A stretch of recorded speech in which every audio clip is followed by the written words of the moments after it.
Саламатсыздарбы? Жарандык платформа коомдук фондунун аянтчасында бүгүн биз өлкө боюнча жүрүп жаткан административдик аймактык реформа тууралуу сөз кылабыз. Эфирде талкуу программасы, аны мен Элизат Эркин туралпырам.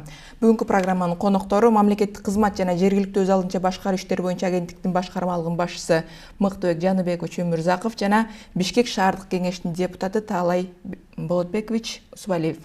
Бүгүнкү программага куш келипсиздер. Мыктыбек Жаныбекович, сөздү сизден баштасак.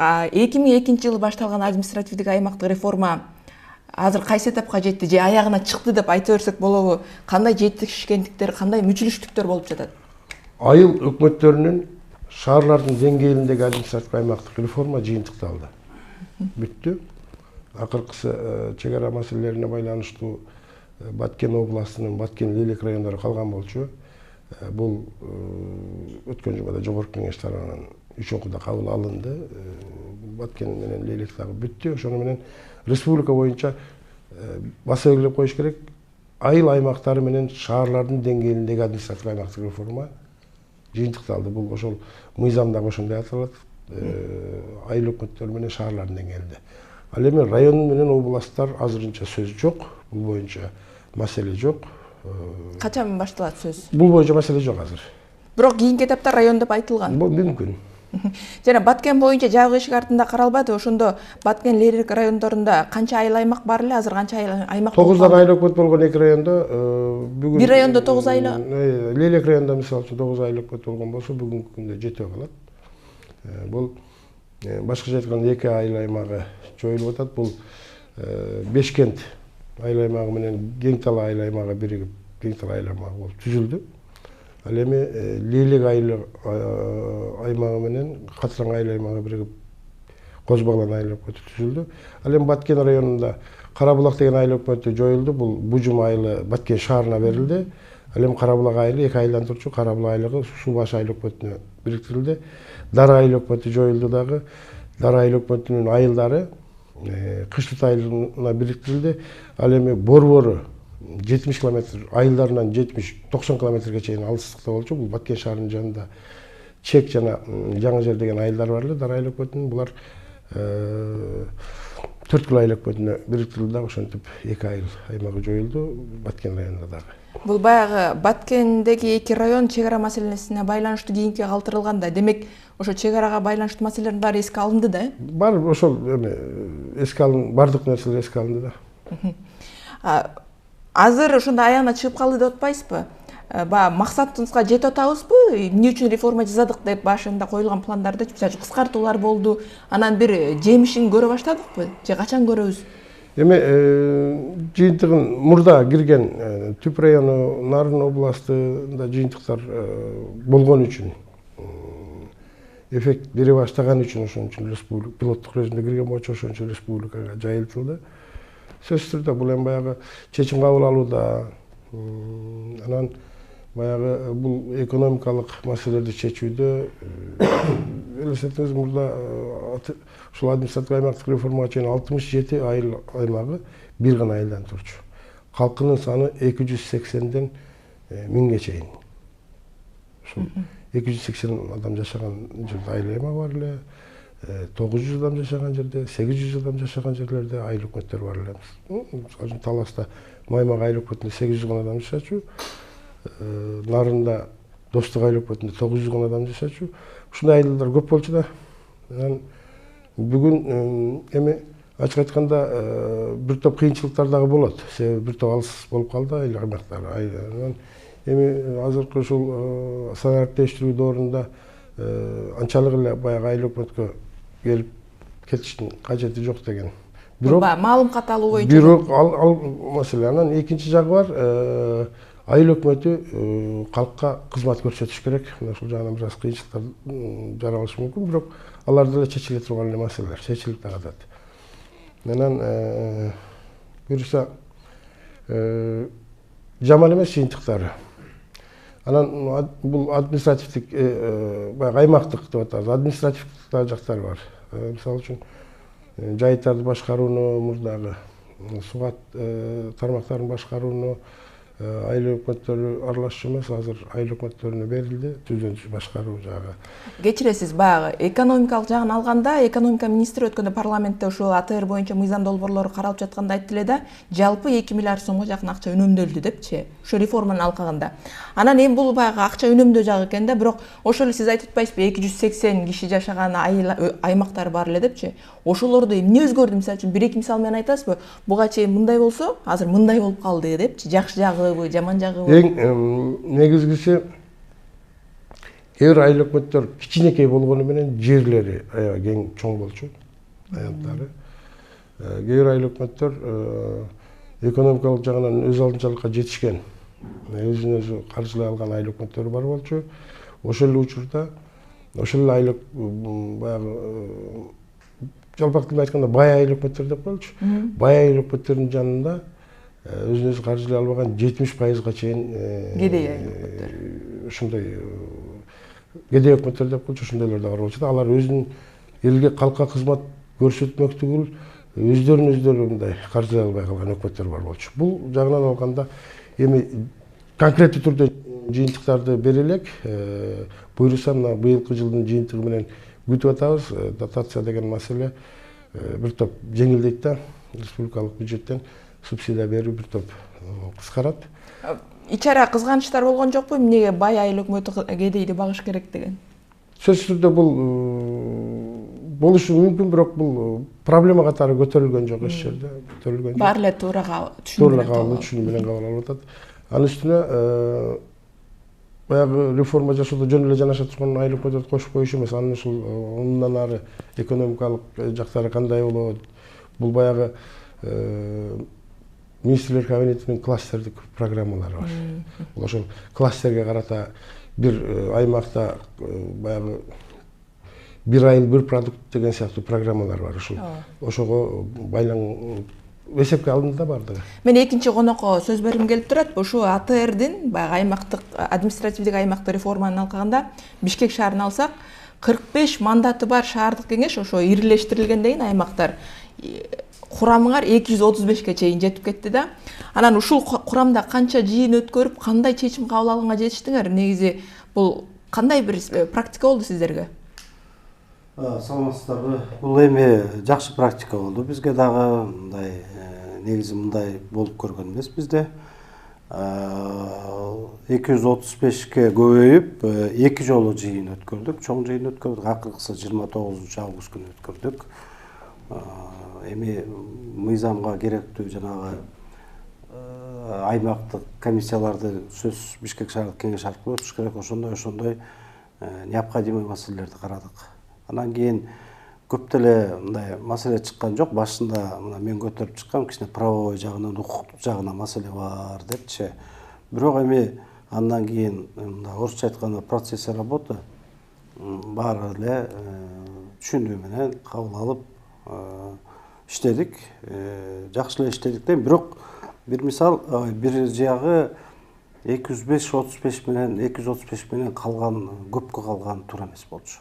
Себеби деген эми ал жерде биз регламент оңдошубуз керек болчу, мындай укуктук жагына барганчы. Ошон үчүн эртерээк болуп ушул тарап биротоло ары же бери болуп, мындай жөнөкөй тил менен айтканда болгонубуз жакшы болду да. Бирок 235ти чогултуш проблема болуп атты. Кворум, шаарда айылдагылар шаарга келиши керек, жана башка маселелер, технический маселелер болуп атты.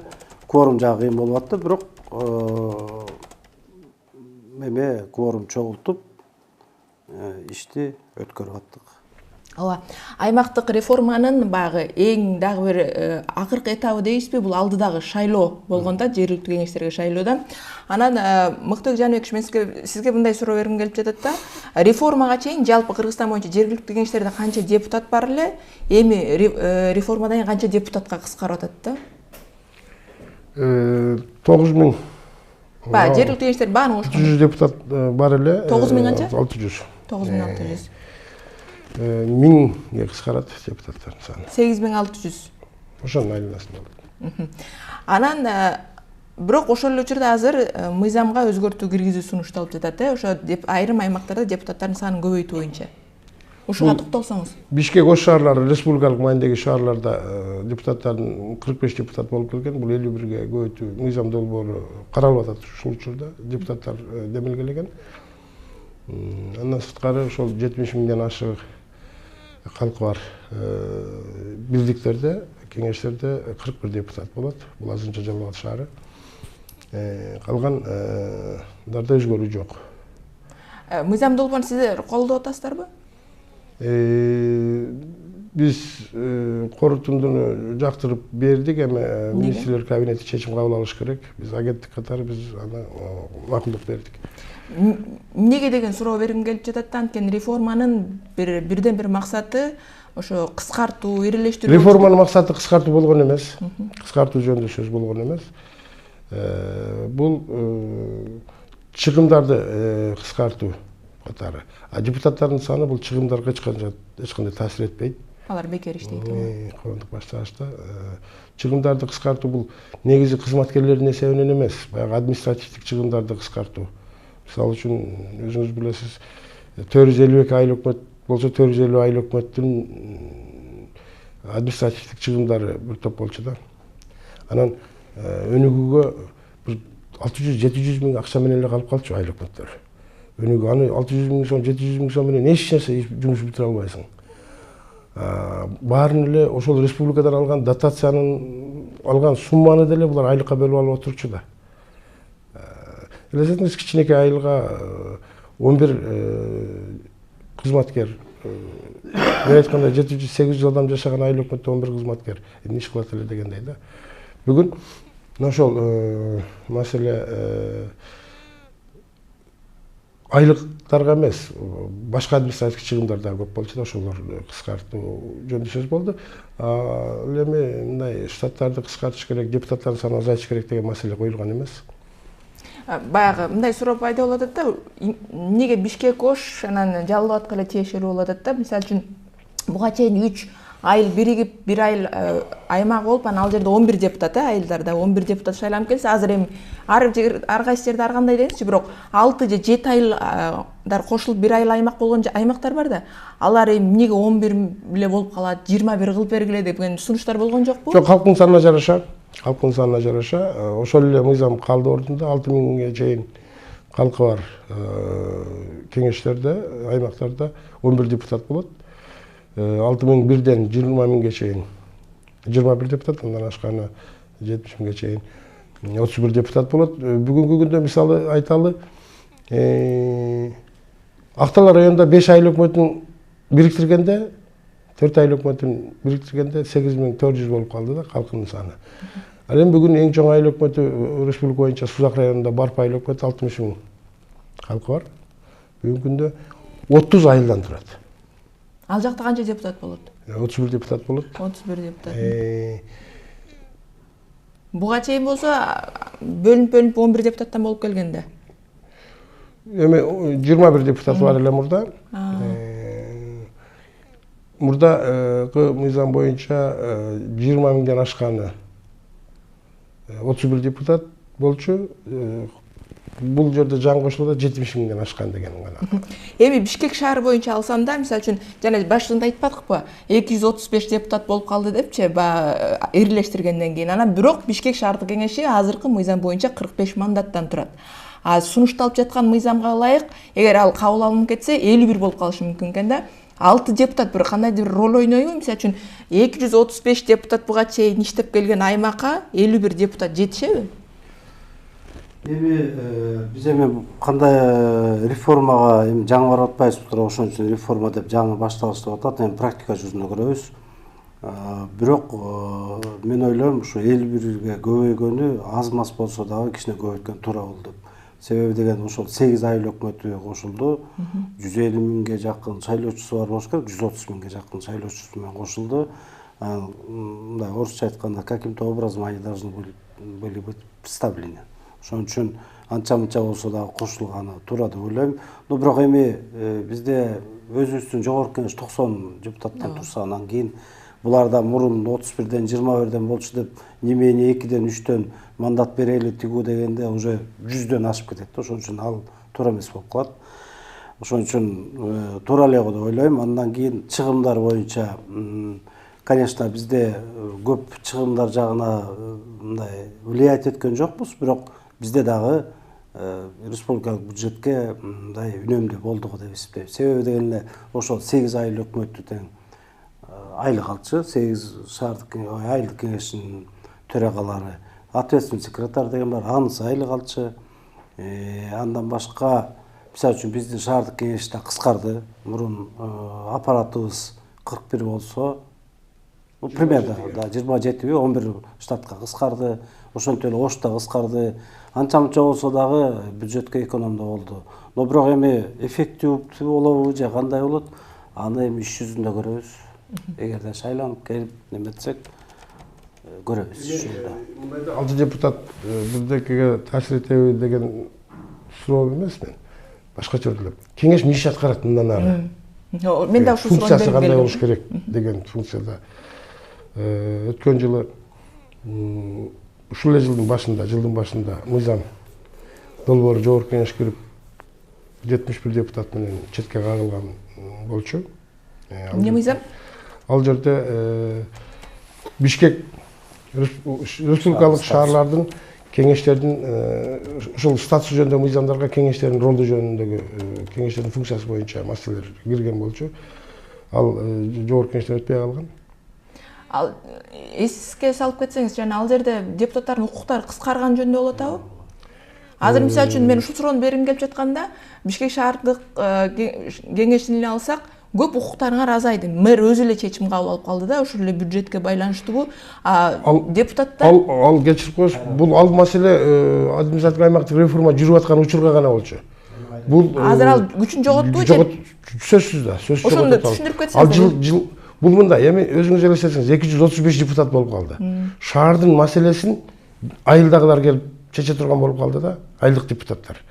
Анан ошол учурда бюджет кабыл алынбай калыш мүмкүнчүлүгү бар болчу. Бекитилбей калып коркунуч бар болчу. Ошондуктан реформа учурунда ушул жылдын аягына чейинки гана бюджетти, быйылкы жылдын бюджетин гана шаарлардын мэрлерин бекиткенге укук берилген. Указда ошондой белгиленген да. Андан башка укук берилген эмес беле? Жок. Азыр дагы эле ошол укук бар да мэрлерде. Жок. Болду, ал бир эле жолу берилген, ал бекиткенге 24-жылдын бюджетин гана бекиткенге укук берилген. Бюджет бекитүү гана укугуна ээ болду. Алдан башка укуктары берилген эмес. Бюджетке өзгөртүү киргизүүгө дагы укук берилген эмес.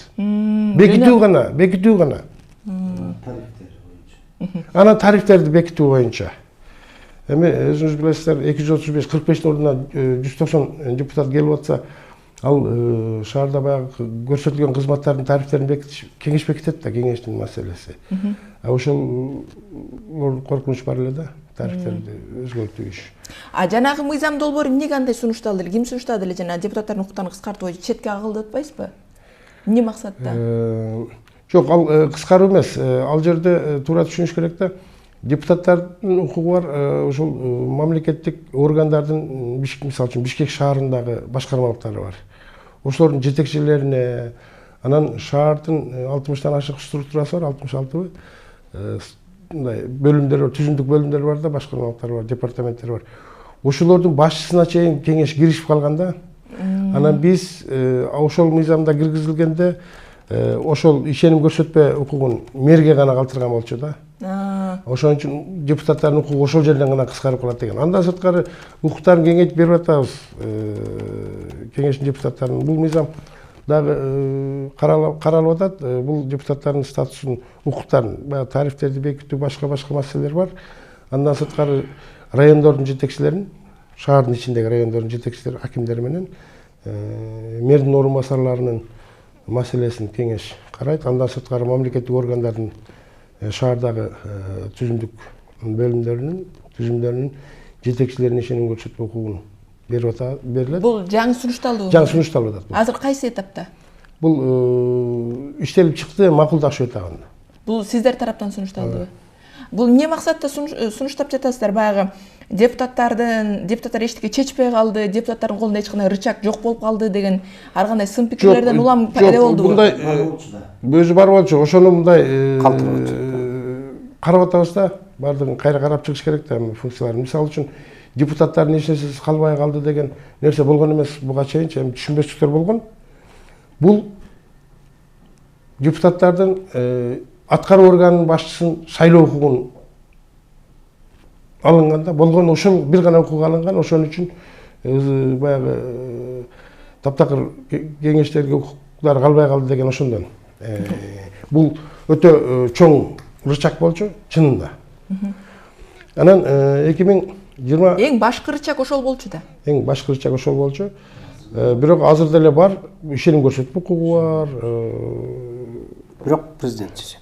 Эгерде Ишеним көрсөтпө укугун пайдаланды да, мисалы үчүн Ош шаардык кеңеши колдонду, бирок алар максатына жеткен жок да. Демек, рычаг баягы толук кандуу эмес деп айтканга мүмкүн да. Эми бул конституцияда ошондой.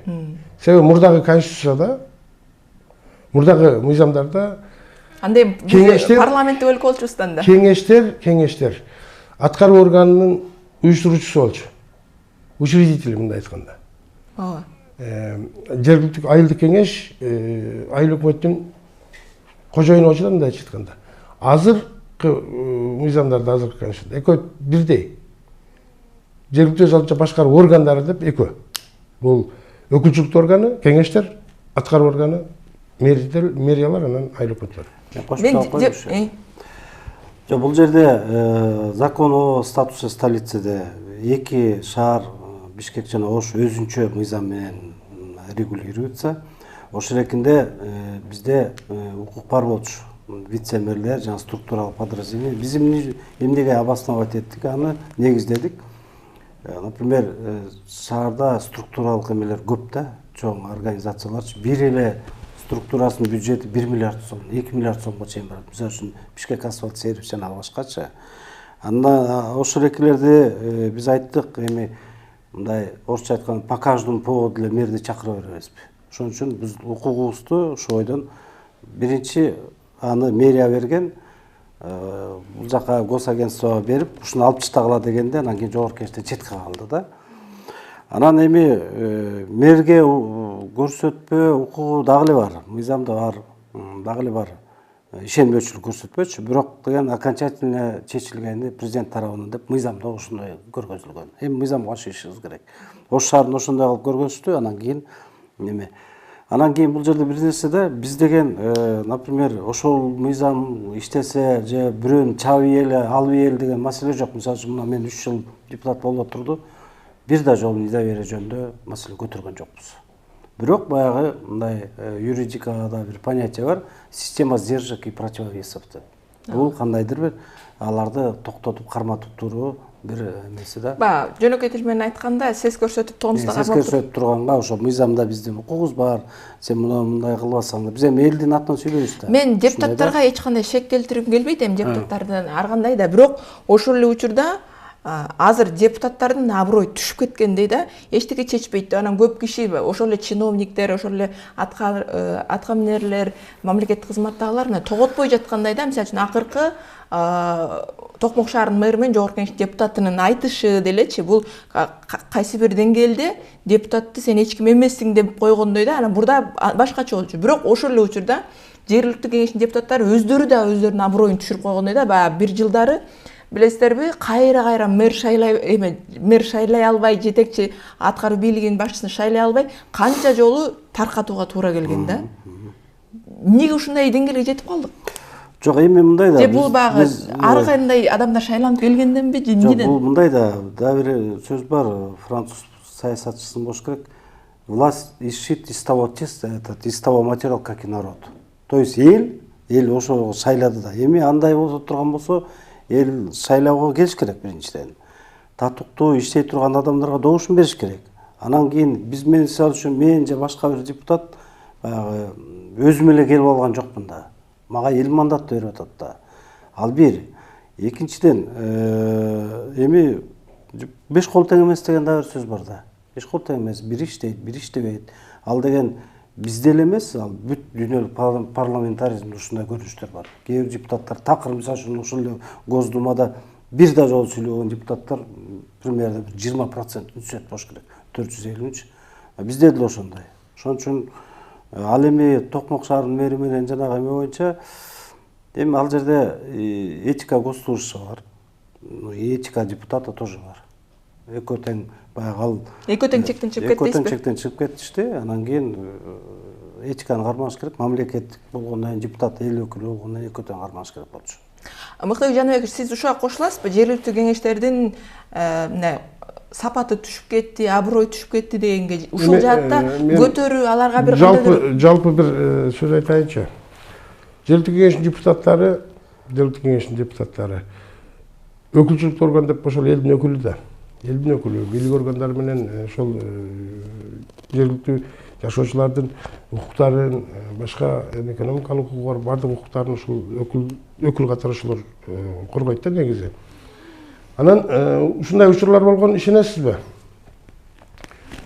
Дүйшөмбү күнү жумушка чыккан айыл өкмөттүн башчысына жума күнү ишеним көрсөтпөй койгон кеңештер болгон. 5 күн иштеди. Бир жуманын аягында ишеним көрсөтпөй койгон кеңештер болгон. Качан? Мына бир акыркы бир 4-5 жылдын аралыгында. Бир кварталда 66 сессия өткөргөн кеңештер болгон. Чечими жок сессия өткөргөн кеңештер болгон да. Айыл өкмөттүн бухгалтерин чакырып алып отчет алабыз деген кеңештер болгон. Анан ошон үчүн бул жергиликтүү кеңештердин өзүнүн укуктары, милдеттери бар. Андан ашпаш керек. Анан ишеним көрсөтпөө жөнүндө сөз болуп атат. Ишеним көрсөтпөө кайсы учурда болот? Ал мындай учурда да жактак көрсөтүлбөгөнү менен логика алганда кеңештин укугу менен байланыштуу. Кеңештин укугу эмне? Өнүгүү программасын бекитип берүү, ошол өнүгүү программасын аткарыш үчүн бюджетин бекитип берүү. Ошол бюджеттин аткарылышы, анан ошол социалдык экономикалык өнүгүүнүн программасынын аткарылышы боюнча отчет алат. Мэрденби, айыл өкмөттүн башчысынанбы, кыскасы, кимден аткарып барган жетекчиден. Ошол отчетту канааттандырылбай калган учурда ишеним көрсөтүш керек. Логика ошондой да. Турат аке. Турат. Логика. Анан кийин жөн эле сен бүгүн мага салам бербей койдуң менен сага ишеним көрсөтпөйм деген таптакыр эмес. Жакпай калдың деп, Жакпай калдың деген. Бул мындай так биз эми мыйзамда ар бирине майда чүйдөн жаза бербейсиң да. Логика өзү мындай курулуш ошондой болуп атпайбы? Туурабы? Кеңештин биринчи милдети социалдык экономикалык өнүгүү программасын бекитип берүү, ошону аткарыш үчүн бюджетин бекитип берүү. Ошондон отчет алат. Программанын аткарышы боюнча и ошого бюджетти кандай жумшады. Ошол отчет алат. Демек ишеним көрсөтпөө ушул программа аткарышы менен бюджеттин аткарылышын боюнча болот. Ишеним көрсөтүү да ушул эки нерсе, чоң нерсе. Ушуну эмнеге жергиликтүү кеңештер түшүнө албай атат, колдоно албай атат деп ойлойсуз? Эми ар кандай да. Эмнеден? Мисалы үчүн сапатынан же баягы эле элди күнөөлөп коесузбу өзүңөр тандадыңар? Сапатынан дегенде министрлер кабинетинин токтому менен жергиликтүү өз алдынча башкарууну өнүктүрүү программасы бекитилген өткөн жылы. Ошол программанын аткарылышында бир пункт бар. Жергиликтүү кеңештин депутаттарына квалификациялык талаптарды коюу да. Эми кандай талаптар бар азыр? Ошону айтып кетсеңиз. Азыр талап жок. Ким депутат боло алат? 18-ге толдуңбу? Соттолгон эмессиңби, депутат боло аласың. Жогорку билим талап кылынбайт. Жогорку билим талап кылынбайт, себеби бул конституциялык адамдын укугу, ар бир адам шайланууга деген ошол укукка каршы келгендиктен жогорку. Бирок конституциялык мыйзамда саясий муниципалдык кызматкерлер дагы кыргыз тилди жеткиликтүү деңгээлде билиш керек деген конституциялык мыйзам кабыл алынбады өткөн жылы. Анан ошол мыйзам боюнча болгондо демек азыркы депутаттарга кыргыз тилин билүү талабы коюлуш керек. Ошондо 18-ге чыккан болушуң керек, соттолбогон, мамлекеттик тилди билишиң керек. Үч эле гана талап барбы? Партиялык тизме менен. Анан Кыргызстан жаран болуш керек. Ошол жердин жашоочусу болуш керек ошол аймакта. Анан жанагы аялдардын 30% квотасы да бар да. Бар. Алда. Мен кичине кошумчалап койсом, бул ишенбөөчүлүк деле мисалы үчүн көп деле мындай иштеген депутаттарга иштеген эме көп деле нитилеп койсо. Өзүнчө жергиликтүү кеңештин статусу, макамы жөнүндө мыйзам бар. Ошол жерде көп укуктар берилген. Эгерде действительно иштейм деп неметсе ошол жерде колдонуп иштеп. Бул саясий курал да ишенбөөчү. Саясий курал, бирок ансыз да болбойт. Себеби деген эми элдин маселесин чечиш керек да. Эми кээ бир иштебем деген иштебеген депутаттарга, мисалы биздин шаар эле эмес, вообще Кыргызстан боюнча айтып атам, айылдык кеңештин депутаттарына эми баягы ишенбөөчүлүк алып койду деген деле көп деле маселе жаратпайт да. Бер жакта статус депутат бар, ошол жерде көп эмелер берилген. Бурчактар көп, негизи бурчактар көп. Мыйзамдар бар да, укуктар берилген. Алдыда шайлоо жөнүндө токтолсок да, 2 айдан кийин, 2 айга жетпеген убакыттан кийин Кыргызстанда шайлоо өткөнү турат да. Бул эми жаңы шартта өткөнү жатат да. Кандай болот деген прогноздор бар. Мисалы үчүн жогоруда айтылган кемчиликтер эске алынып, мындай татыктуулар шайланышы мүмкүнбү же баягы эле азыркы эле Мен ошол жерден баягы бир иштеги көйгөйдү айтып кетейинчи. Өткөндө мына шаар Бишкек жогорку кеңешке шайлоо болду. 16% гана шайлоочу келди. Эл дагы кичине жоопкерчиликтүү болуш керек да. Мен бир 10 участок мындай биздин жергиликтүү кеңештин депутаттарынын агитация кылган укугубуз бар да, мыйзам чегинде. Ошо барып кийин карасам, ошол мен ошол жерде мындай эми орусча айткан спальный райондо 9% аран киши келиптир. Бир шайлоо участогунда 1700 шайлоочу бар экен, керелдүүнү кечке 58 адам аран келиптир. Эми элде дагы кичине жоопкерчилик болуш керек да, анан депутаттар каяктан чыга калды да бизге неметет да. Негизи мындай жаман депутаттар каяктан чыкты, ал бул коррупцияны биякты басып алган тигүү деп. Андай болсо анда кел да шайлоо, кел, шайло, граждандык укугун колдон да бер. Чтоб эл шаар астыга өнүксүн. Ошону өткөрбөй башкасын өткөргөнгө аракет кылган. Аракет кылыш керек да. Анан кийин негизи могу мыйзам кайра көп өзгөртүүлөр киргизилди, дистанционный тигүү деп. Ал бизге биринчи жаңылык, дистанционный боюнча. Бирок негизги немелер мурунку эле требования. Мурункудай эле баягы 3 жыл, 4 жыл мурун кандай болсо, ошондой шайлоо босогосу төмөндөдү. Шайлоо босогосу 5% болду, 5% болду. 51 депутат болду. Анан жана дистанционный немени киргизишти. Добуш берүүнү киргизди. Анан калгандары көбүнчөсү мурункуйдан эле калды. Эми мен жанагы жергиликтүү жалынча башкаруу өнүктүрүү программасы дедим, ошондо белгиленген. Бирок бул шайлоого деген жери жок. Ал келечегинде ал 24-28 жылдарга өнүктүрүү программасы да. Балким кийинки шайлоолорго биз ошол депутаттарга бир талаптарды коебуз. Кандай? Билбейм. Азырынча. Может быть, жогорку билимди. Аны ал бир адам чечип кое турган маселе эмес да. Бул кеңешишибиз керек, макулдашышыбыз керек дегендей бүт процедураны өтүшүбүз керек. Мисалы үчүн жеке менин оюм укуңуз келсе, мен индикатор да ойлонуп көрүш керек, кантип ченейбиз. Мисалы үчүнчү, бир талап койгондон анын өлчөөнүн индикатору болуш керек да, кантип баалайбыз дегендей. Эч болбосо ушул жергиликтүү өз алдынча башкаруу системасын түшүнгөн деген талап койсокчу. Аны экзаменден алыш керек. Аны кантип индикатор коебуз деген маселеси бар да. Мен айтып атпайм, талап койгондон сөз индикаторду кошо ойлонуш керек. Мисалы үчүн мен азыр ошондой талап койсок, индикаторду кантебиз деген маселе жаралат. Ким аныктайт? Ким аркылуу кантип дегендей. Мисалы үчүн биз айыл башчы деген институт бар, айыл башчылар деген. Азыр контракт негизинде кабыл алып атат айылдык өкмөттөрү. Ошолорго талап бар да. Жергиликтүү жашоочулардын алдында кадыр баркы бар деген. Бирок анын индикатору кандай? Индикатору буга чейин болуп келген жергиликтүү жашоочулардын макулдугу менен дайындайт деген. Индикатор бар да. Ошону кантип иштеп атат азыр? Ал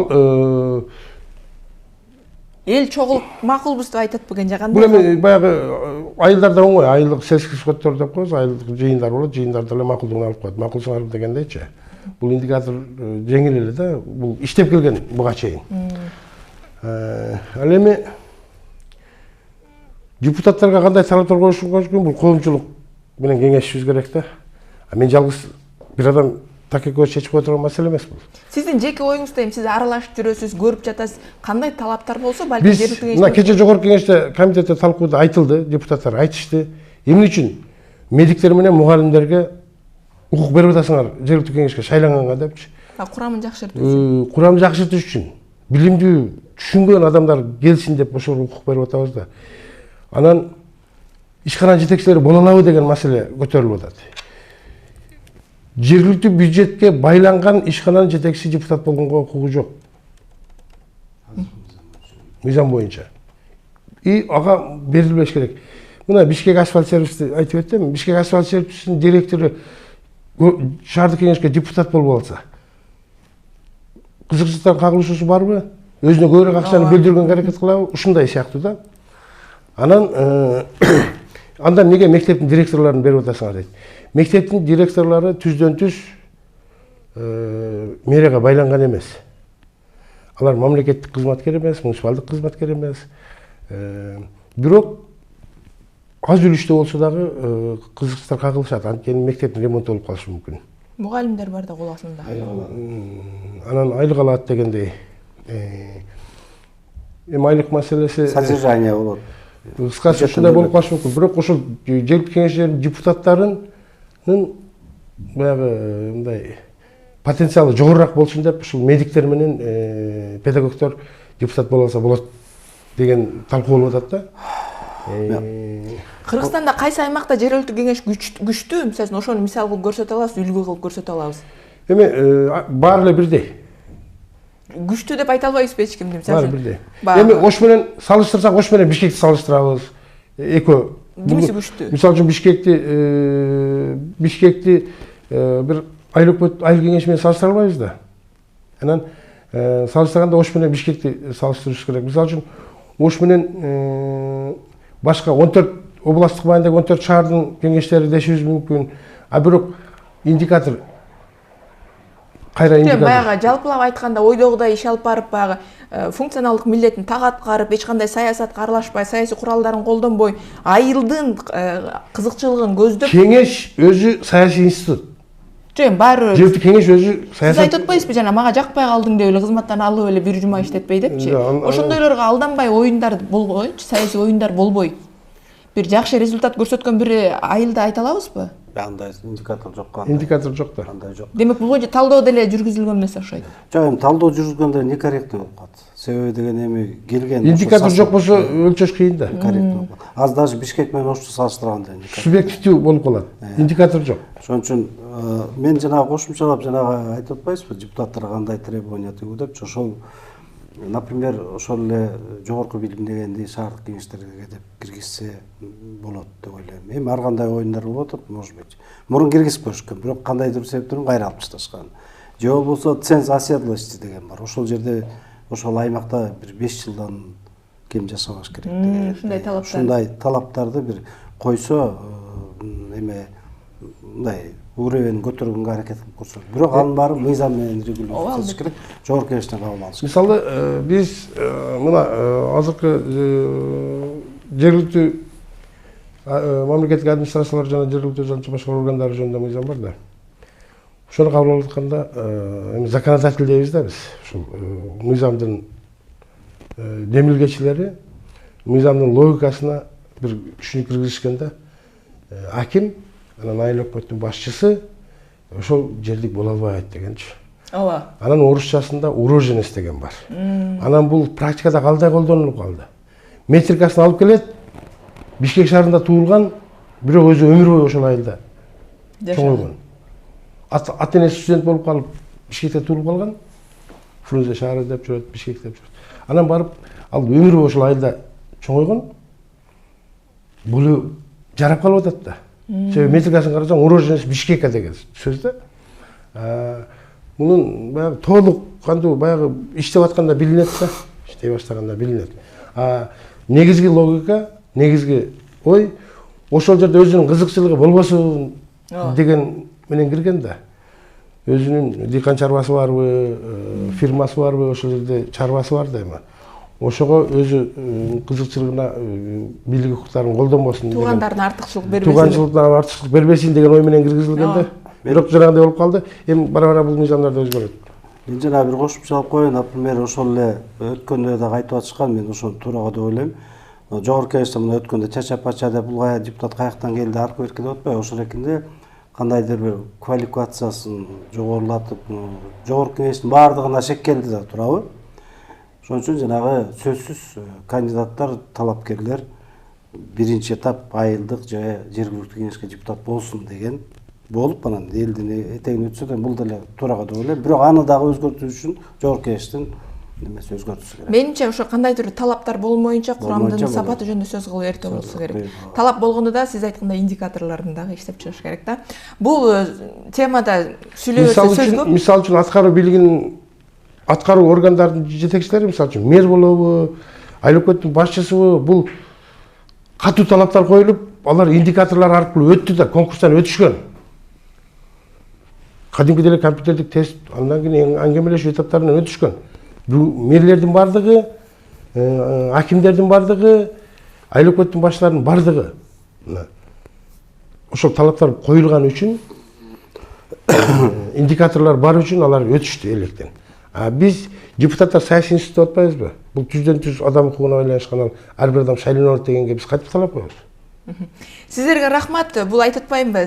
Сөйлөй берсек сөз көп, талкуулачу маселелер да көп. Бүгүн биз талкуу программасында административдик аймактык реформа жана алдыдагы жергиликтүү кеңештерге болчу шайлоо, жергиликтүү кеңештердин курамы тууралуу сөз кылдык. Студиянын коноктору Мыктыбек Өмүрзаков, мамлекеттик кызмат жана жергиликтүү өз алдынча башкаруу иштери боюнча агенттиктин башкармалык башчысы жана Бишкек шаардык кеңешинин депутаты Таалай Усубалиев болду. Сиздерге чоң ыраазычылык. Мен сиздер менен коштошом. Эфирде Элизат Эркин Туралып барды. Амандыкта көрүшөлү.